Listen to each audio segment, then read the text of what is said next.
नमस्कार, जय हिंद। स्वागत है आप सभी का यूपी रेगुलर क्लासेस के इस ऑनलाइन प्लेटफॉर्म पे। और जैसा कि आपको पता है कि यूपी पीसीएस और आरओ का जो एग्ज़ाम होना है और यूपी पीसीएस का जो एग्ज़ाम होना है 27 अक्टूबर और 22 दिसंबर को, उसके संबंध में जो घटना साथ करंट अफेयर की सीरीज हम लोग चला रहे थे, इस पर हम लोगों ने जो राष्ट्रीय पोर्शन है उसको थ्योरी वाइज पूरा कंप्लीट कर लिया है 8 लेक्चर में।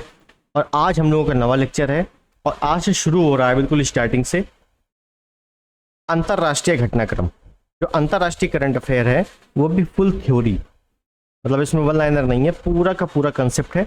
वन लाइनर हम लोग बहुत पहले ही कर चुके हैं, तो आज से ये अंतरराष्ट्रीय पोर्शन पहली क्लास रहेगी, ठीक है ना। और वैसे लेक्चर कितने नंबर का है? 9वें नंबर का लेक्चर है। क्लियर? तो चलिए शुरुआत करते हैं इस सेशन की। चैनल पर नए हैं सब्सक्राइब, इस वीडियो को लाइक और शेयर जरूर कर दीजिएगा, ठीक है। तो चलिए, पहला जो हम लोगों का इंपॉर्टेंट घटना है वो क्या है? तो चलिए, हम लोग का जो पहला टॉपिक है वो है 50वां G7 शिखर सम्मेलन 2024 में हुआ है।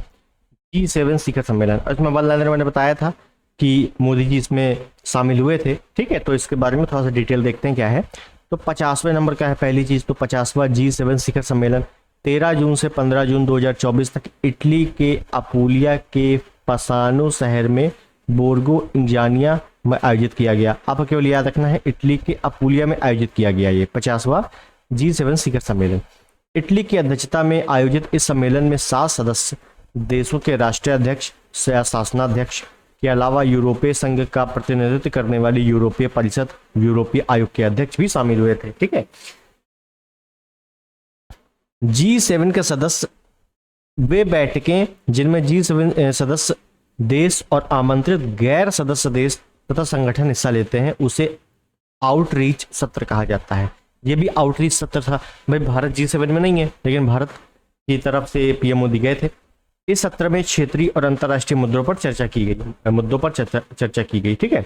इस बार आउटरीच सत्र के लिए भारत सहित 12 देशों और संगठनों को आमंत्रित किया गया था, जिसमें Algeria, Argentina, Brazil, Jordan, Kenya, Mauritania, Tunisia, तुर्की, यूक्रेन और यूएई आदि शामिल थे। तो आपको इंपॉर्टेंट याद रखना है कि भारत इसमें शामिल था, याद रखना है। 50वें नंबर का G7 समिट है। प्रमुख बिंदु क्या है कि 50वें G7 शिखर सम्मेलन में आयोजित शामिल नेताओं में G7 partnership for global infrastructure and investment के महत्वपूर्ण पहलू को बढ़ावा देने का फैसला किया है। इस पहल की शुरुआत अमेरिका और G7 सहयोगियों द्वारा वर्ष 2022 में आयोजित 48वें मतलब 48वें G7 शिखर सम्मेलन में की गई थी। इसका उद्देश्य विकासशील देशों के बुनियादी ढांचे संबंधी कमियों को दूर करना, ठीक है। चलिए आगे देखते हैं, ये इंपॉर्टेंट लाइन है अपनी। इसके तहत G7 विकासशील और मध्यम आय वाले देशों को आधारभूत अवसंरचना परियोजना प्रदान करने के लिए वर्ष 2027 तक 600 बिलियन अमेरिकी डॉलर की राशि आवंटित करेगा। तो ये इंपॉर्टेंट है कि जिनकी आय कम है या जो मध्यम वर्गीय देश हैं उनके विकास के लिए 2027 तक 600 बिलियन अमेरिकी डॉलर का लक्ष्य रखा गया है।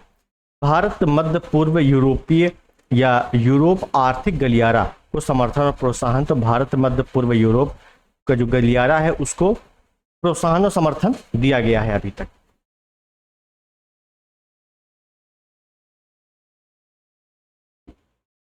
उसके बाद है कि आधारभूत अवसंरचना परियोजनाओं के लिए समर्थन, ये क्या चीजें देखते हैं।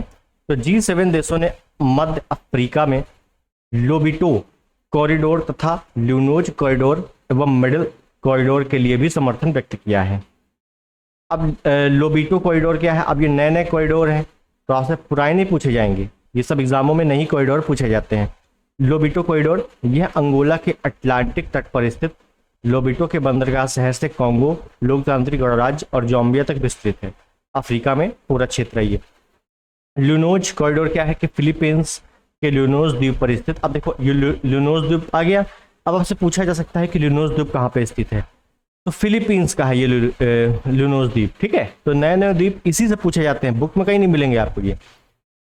तो फिलीपींस के ल्यूनोज द्वीप पर स्थित एक रणनीतिक, आर्थिक और अवसंरचना गलियारा है। ल्यूनोज फिलीपींस का सबसे बड़ा और सबसे अधिक आबादी वाला द्वीप है। फिर है मिडिल कॉरिडोर की इसे ट्रांस कैस्पियन अंतर्राष्ट्रीय परिवहन मार्ग के नाम से भी जाना जाता है, जो यूरोप और एशिया को जोड़ने वाला प्रमुख परिवहन नेटवर्क है। ग्रेट ग्रीन वाला इनिशिएटिव, यह अफ्रीका का साहिल क्षेत्र में मरुस्थलीय और मृदा अपरदन की रोकथाम करने के उद्देश्य से शुरू की गई परियोजना है, जिसके लिए समर्थन व्यक्त किया गया है। यूक्रेन को असाधारण राजस्व त्वरण ऋण, जैसा कि आपको पता है कि यूक्रेन और रूस के मध्य युद्ध चल रहा है, तो G7 सदस्य देशों द्वारा वर्ष 2024 के अंत तक यूक्रेन को लगभग 50 बिलियन अमेरिकी डॉलर की अतिरिक्त धनराशि प्रदान करने पर सहमति व्यक्त की गई है। यह 50 बिलियन की राशि रूस की जब्त संपत्ति से दी जाएगी।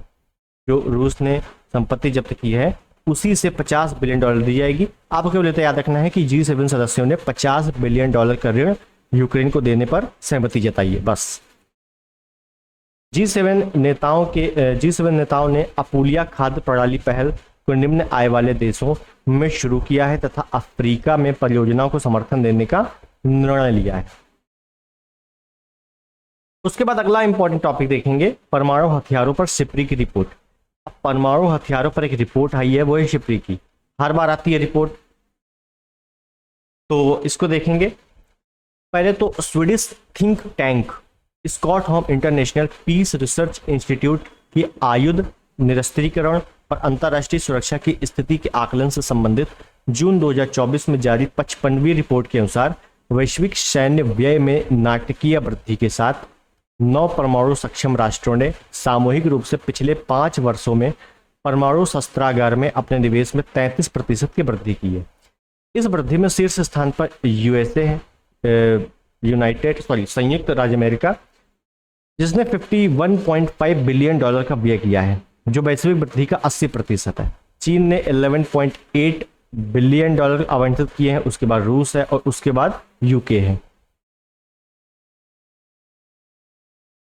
परमाणु हथियारों को समाप्त करने के अंतर्राष्ट्रीय अभियान international campaign to abolish nuclear weapons के अनुसार इन देशों ने पिछले 1 साल में अकेले परमाणु क्षमताओं के लिए कुल 91 बिलियन डॉलर का आवंटन किया, जो खर्च में उल्लेखनीय वृद्धि को दर्शाता है।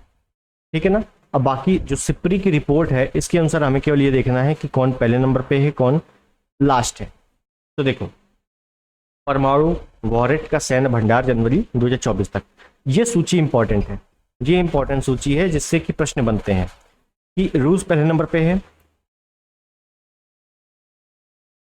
जिसमें 2021 का जो डेटा है वो 5889 था। अब क्या है, 5580 रह गया है, थोड़ा सा घटा है। ठीक है। उसके बाद यूएसए है, फिर चीन है, फिर फ्रांस है, फिर यूके है। बस उसके बाद भारत है। यूके के बाद भारत का नंबर है। मतलब यह है कि भारत के पास वर्तमान में 172 परमाणु हथियार। ठीक, चलिए आगे। अगला इंपॉर्टेंट है, यूरोपीय संघ ने प्रकृति बहाली कानून को मंजूरी दी है। अब ये क्या है, यूरोपीय संघ के पर्यावरण मंत्रियों ने पारिस्थितिकी तंत्र के पुनर्वास के लिए बहुचर्चित संरक्षण कानून को 17 जून 2024 को मंजूरी प्रदान की है। इस कानून का उद्देश्य आवासों को उनके प्राकृतिक स्थिति में बहाल करना, साथ ही जंगलों को फिर से उगाना। भाई जैसे कि नाम ही पता चल रहा है कि प्रकृति बहाली, तो प्रकृति में क्या होगा, जंगल है, दलदल को गीला करना, नदियों को उनके प्राकृतिक मुक्त प्रवाह अवस्था में पहुंचाना। ठीक है ना। तो ये सब चीजें इस कानून में की गई हैं। इस कानून के पक्ष में 20 यूरोपीय संघ के सदस्य देशों ने मतदान किया, जो 66% आबादी का प्रतिनिधित्व करते हैं। संरक्षण कानून यूरोपीय संघ के लिए 2030 तक एक ब्लॉक के कम से कम 20% भूमि और समुद्री क्षेत्रों को बहाल करने के लिए 2050 तक बहाली की आवश्यकता वाले सभी पारिस्थितिकी तंत्र को बहाल करने का लक्ष्य रखा गया है। ये केवल इंपॉर्टेंट इतना है कि जो कानून है वो लागू हुआ है। सदस्य देशों को 2030 तक नए कानून के अंतर्गत आने वाले कम से कम 30% आवासों को खराब से अच्छी स्थिति में लाना होगा। ठीक है। तो ये भी एक लक्ष्य है, बाकी इसमें कोई ज़्यादा इंपॉर्टेंट नहीं है। चलिए आगे देखेंगे कि यूएन की सस्टेनेबल डेवलपमेंट रिपोर्ट SDR 2024। अब ये क्या है कि जून 2024 में संयुक्त राष्ट्र सतत विकास समाधान नेटवर्क द्वारा जारी सस्टेनेबल डेवलपमेंट रिपोर्ट के 9वें संस्करण के अनुसार पर्यावरण, स्वास्थ्य, भूख के SDG में दुनिया पिछड़ रही है। 2015 में संयुक्त राष्ट्र यूएन द्वारा निर्धारित सतत विकास लक्ष्यों एसडीजी, जैसे गरीबी में कमी, भूख उन्मूलन और पर्यावरण संरक्षण को प्राप्त करने में दुनिया काफी पीछे है। रिपोर्ट के अनुसार 17 एसडीजी में कोई भी 2030 तक हासिल करने के लिए ट्रैक पर नहीं है। कुल मिला के आपको याद होगा 17 एसडीजी हैं, जो मैंने भी आपको कराया हुआ है कुछ वीडियोस में। तो 17 एसडीजी का मतलब है 17 लक्ष्य। उन 17 लक्ष्य में से 2030 तक एक भी पूरा होने के कगार पर नहीं है, ये बात हो रही है। रिपोर्ट में इस बात पर प्रकाश डाला गया है कि वैश्विक स्तर पर औसतन केवल 16% एसडीजी लक्ष्य 2030 तक पूरा होने की राह में है या उम्मीद है, जबकि शेष 84% एसडीजी लक्ष्यों की प्रगति में उलटफेर दिख रहा है। कुल मिला के एसडीजी के मामले में काफी पीछे चल रहा है सब कुछ। ठीक है, बाकी इसमें रिपोर्ट में कहा गया है कि कोविड-19 महामारी ने वर्तमान चुनौतियों को और बढ़ा दिया है, विशेष रूप से जीवन प्रत्याशा एसडीजी 3 का लक्ष्य क्या था, जीवन प्रत्याशा को प्रभावित किया है। रिपोर्ट में पाया गया कि नॉर्डिक देश एसडीजी उपलब्धि में अग्रणी बने हुए हैं। ब्रिक्स देश, जो कि ये सदस्य आते हैं ब्रिक्स में, मजबूत प्रगति दिखा रहे हैं, जबकि गरीब और कमजोर देश बहुत पीछे चले गए हैं। 2024 एसडीजी सूचकांक में फिनलैंड शीर्ष पर है, उसके बाद स्वीडन दूसरे नंबर पे है, डेनमार्क तीसरे नंबर पे है, चौथे नंबर पे जर्मनी है, पांचवें नंबर पे फ्रांस है। इन देशों को विभिन्न एसडीजी हासिल करने में बड़ी चुनौतियों का सामना करना पड़ रहा है। कुल मिला के ये काफी डेवलप्ड देश हैं, फिर भी इनकी एसडीजी में ये फिनलैंड पहले नंबर पे है, दूसरे नंबर पे स्वीडन है, लेकिन जो 17 एसडीजी हैं ये पूरे के पूरे प्राप्त करने में इनको भी बहुत सारी प्रॉब्लम आ रही है। तो समझ लो कि जब इतने डेवलप्ड देश हैं इनको प्रॉब्लम आ रही, तो जो गरीब देश है उनको कितनी आ रही होगी। ठीक है, उसके बाद ये डेटा आपको जरूर याद रखना है, यही आपसे पूछा जाएगा कि एसडीजी रैंक में शीर्ष 5 देश 2024 की रिपोर्ट के अनुसार। तो पहले नंबर पे फिनलैंड है, दूसरे पे स्वीडन है, तीसरे पे डेनमार्क है, चौथे पे जर्मनी है, पांचवे पे फ्रांस है।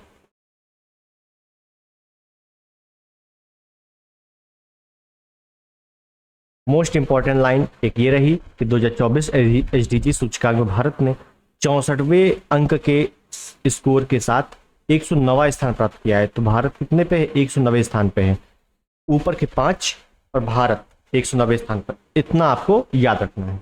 उसके बाद अगर नीचे के रिपोर्ट की बात करें कि संयुक्त राष्ट्र के रिपोर्ट 2024 में नीचे से, तो दक्षिणी सूडान है, मध्य अफ्रीकी गणराज्य है और चाड है। ये तीनों अफ्रीका के ही है, अफ्रीका महाद्वीप के ही है। ठीक है ना, तो मिला के अफ्रीका वैसे भी राजनीतिक, आर्थिक और सभी रूपों से पिछड़ा है। ठीक है, तो इसमें भी ये क्या है, काफी पीछे है एसडीजी के लक्ष्य प्राप्त करने में। भारत उनके पड़ोसी देशों की रैंकिंग क्या है, तो चीन का है 68वां नंबर है, श्रीलंका 93वें नंबर पे है, भारत को आपको पता ही है 190वें नंबर पे है, नेपाल 95 पे है, बांग्लादेश 107 और पाकिस्तान 137वें नंबर पे है। ठीक, तो ये आपको थोड़ा सा अच्छे से ध्यान रखना है। चलिए आगे, सतत विकास रिपोर्ट 2024 के निम्नतम स्थान वाले 5 देश कौन से हैं। जैसे मैंने बताया कि 167वें नंबर पे दक्षिणी सूडान है, फिर 166वें पे अफ्रीकी गणराज्य है, 165वें पे चाड है, 164वें पे सोमालिया है और 163वें पे यमन है।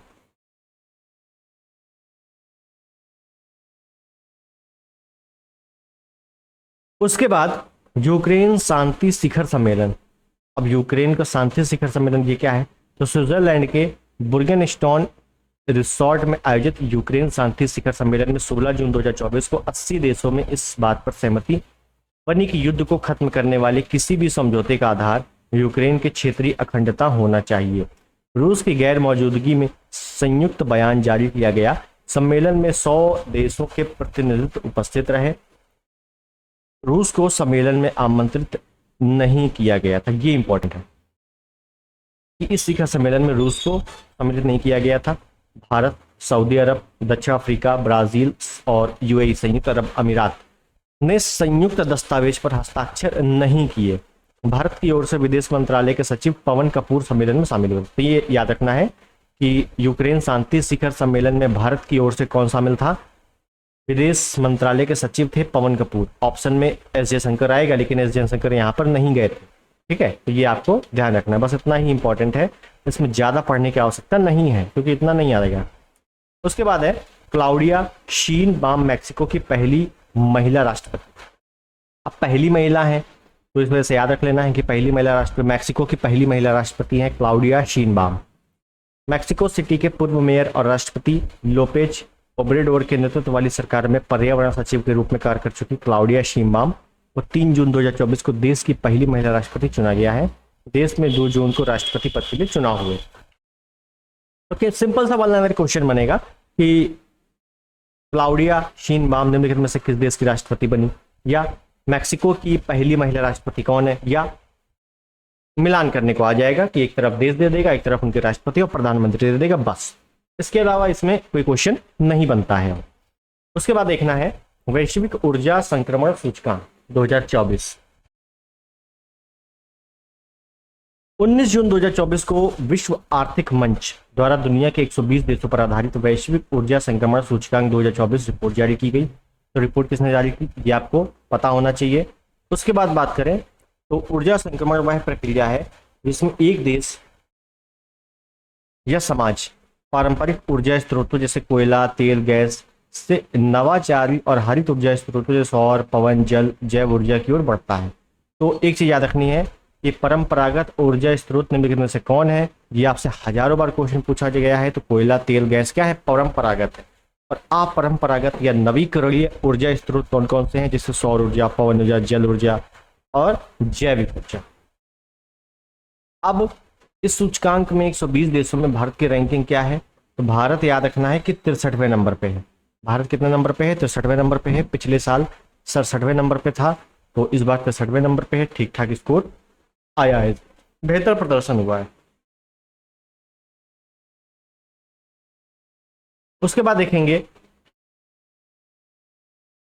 ग्लोबल एनर्जी ट्रांजिशन इंडेक्स के टॉप 10 देश कौन कौन से। तो पहले नंबर पे स्वीडन है, दूसरे नंबर पे डेनमार्क है, तीसरे पे फिनलैंड है, चौथे पे स्विट्जरलैंड है, पांचवें पे फ्रांस है। बस शुरुआत के 5 याद कर लो, बहुत है। ठीक है। उसके बाद इस सूचकांक में बड़े विकासशील देशों में चीन 17वें नंबर पे, ब्राजील 12वें नंबर पे। भारत के पड़ोसी देशों में बात करें तो पाकिस्तान 113वें नंबर पे है, बांग्लादेश 190वें नंबर पे है, नेपाल 100वें नंबर पे है और श्रीलंका 69वें नंबर पे है। ठीक, इतना आपको जरूर याद कर लेना है बस। उसके बाद वैश्विक शांति सूचकांक। वैश्विक शांति सूचकांक 2024 में institute for economics and peace ने ये वैश्विक शांति सूचकांक जारी किया है। 163 देशों का मूल्यांकन किया गया है। अब इन्हीं 163 देशों में आपको डायरेक्टली याद कर लेना है सबके रैंक। तो पहले नंबर पे है आइसलैंड, दूसरे नंबर पे आयरलैंड। अच्छा, वैश्विक इसमें जो है शांति सूचकांक में आइसलैंड पहले पे ही था, पहले भी। फिर दूसरे पे आयरलैंड है, तीसरे पे ऑस्ट्रिया है, चौथे पे न्यूजीलैंड है, पांचवे पे सिंगापुर है, बस। उसके बाद भारत और उसके पड़ोसी देशों का हाल क्या है। तो भूटान 31वें नंबर पे है, 80 नंबर पे नेपाल है, चीन 88 नंबर पे है और 93 पे बांग्लादेश है, 101 पे श्रीलंका है, भारत 116 है। भैया भारत की रैंकिंग थोड़ी सी खराब है इसमें। पाकिस्तान 140 है, ठीक, और म्यांमार 148 है। इतना आपको याद रखना है। और न्यूनतम नीचे से 163वें नंबर पे, अंतिम नंबर पे यमन है, 162 पे सूडान है, 161वें पे दक्षिणी सूडान है, 160वें पे अफगानिस्तान और 159वें पे यूक्रेन है, बस। उसके बाद है थाईलैंड में समलैंगिक विवाह को कानूनी मान्यता।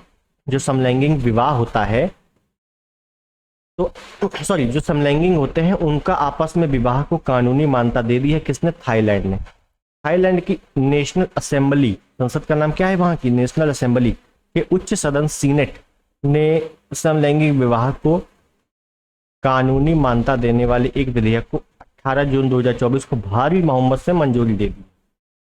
उच्च सदन, निम्न सदन, जैसे यहाँ लोकसभा राज्यसभा वैसे वहां पे सीनेट है, उच्च सदन को। इसके साथ ही थाईलैंड दक्षिण पूर्वी एशिया में ऐसा कानून लागू करने वाला पहला देश बन गया है। यही लाइन आपकी सबसे ज्यादा इंपॉर्टेंट है कि समलैंगिक विवाह को मंजूरी देने वाला दक्षिण पूर्वी एशिया का ऐसा लागू करने वाला पहला देश कौन बना है, थाईलैंड। किसने किसको कितना वोट दिया ये इंपॉर्टेंट नहीं है। उसके बाद है पर्यावरण प्रदूषण सूचकांक। पर्यावरण प्रदूषण सूचकांक 2024 Yale centre for environmental law and policy और Columbia centre for international earth science information network द्वारा 5 जून 2024 को 5 जून को पर्यावरण दिवस मनाया जाता है। उसी दौरान 180 देशों का पर्यावरण प्रदर्शन सूचकांक 2024 जारी किया है। सूचकांक में भारत 180 देशों में से 176वें नंबर पे है, जो पाकिस्तान, वियतनाम, लाओस और म्यांमार से ऊपर है। 2022 के सूचकांक में भारत अंतिम स्थान पर था। पर्यावरण में भारत की स्थिति बहुत ही खस्ता है, बहुत ज्यादा खस्ता है। ठीक है, तो भारत का बस याद कर लेना स्कोर 176वें नंबर पर भारत है 180 देशों में। उसके बाद जो मेन याद करना है ग्राफ अपने को कि विभिन्न ईपीआई संकेतों में भारत का स्थान,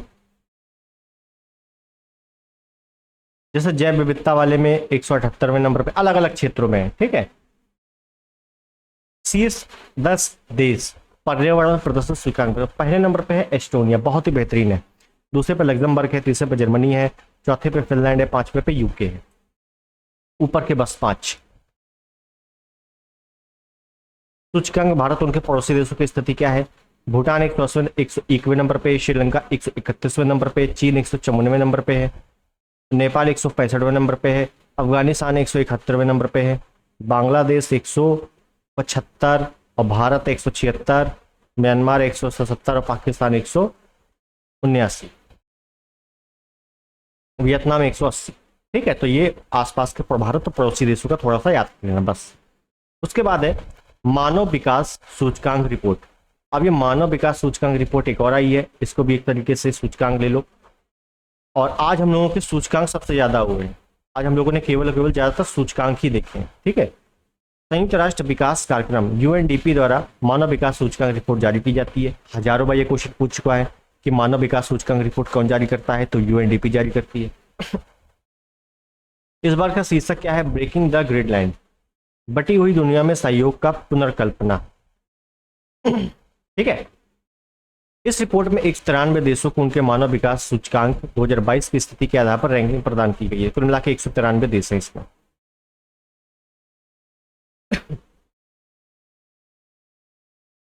अब इसमें पहले नंबर पे स्विट्जरलैंड है, दूसरे पे नॉर्वे है, तीसरे पे आइसलैंड है, चौथे पे हांगकांग है, पांचवें पे डेनमार्क और स्वीडन है। बस शुरुआत के 5 याद कर लो, इंपॉर्टेंट है। इस सूचकांक में सोमालिया सबसे नीचे स्थान पर है, 193 देश है, तो 193 नंबर पे सोमालिया है, सबसे अंतिम है।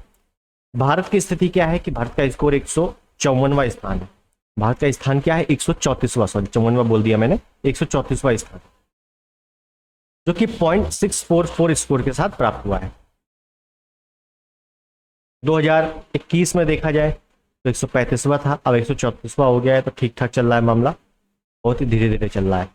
जैसे भारत को मध्यम मानव विकास वाले देशों की श्रेणी में वर्गीकृत किया गया है। ये इंपॉर्टेंट है कि मानव विकास सूचकांक के मामले में भारत को किस श्रेणी में वर्गीकृत किया गया है, तो मध्यम मानव विकास वाले मामले में भारत को वर्गीकृत किया गया है। उसके बाद मानव विकास सूचकांक में भारत का स्थान देख लिया, भारत के पड़ोसी देश का इंपॉर्टेंट है, बस इतना ही इंपॉर्टेंट है इसमें। तो भारत के पड़ोसी देशों में चीन की बात करें तो 75वें नंबर पे है, श्रीलंका 78वें पे है, और भूटान आपका 125वें नंबर पे है, बांग्लादेश 129वें नंबर पे है, नेपाल 146वें नंबर पे है, पाकिस्तान 164वें नंबर पे है, और भारत की आपको पता है कि 134वें नंबर पे है। ठीक है, बस तो इतना सूचकांक आपको अच्छे से याद होना चाहिए, क्योंकि यहीं से आपके प्रश्न बनते हैं। और प्रश्न क्या बनते हैं वो मैंने आपको बता दिया। लिखा बहुत है, लेकिन इतना पढ़ना नहीं है, बिल्कुल नहीं पढ़ना। आपको मेन लाइन पढ़ना है। अगर आपको यूपी पीसीएस प्रीलिम्स पास करना है और आरओ का प्रीलिम्स पास करना है, तो याद रख लेना, ज़्यादा नहीं पढ़ना है, लेकिन जितना पढ़ना है उसको सटीक पढ़ना है। कुल मिला के रिविज़न आपका बहुत ज़्यादा होना चाहिए। रिविज़न इतना होना चाहिए कि पढ़ने से ज़्यादा, दुगुना तिगुना चौगुना जितना रिविज़न कर सकते हो उतना रिविज़न करना है इसमें। ठीक, चलिए, और बाकी जो इंपॉर्टेंट होता है वो मैं आपको बताता ही चलता हूँ क्या इंपॉर्टेंट है। तो मिलते हैं अगले वीडियो में, आज के लिए इतना ही। तब तक के लिए नमस्कार, जय हिंद, वंदे मातरम।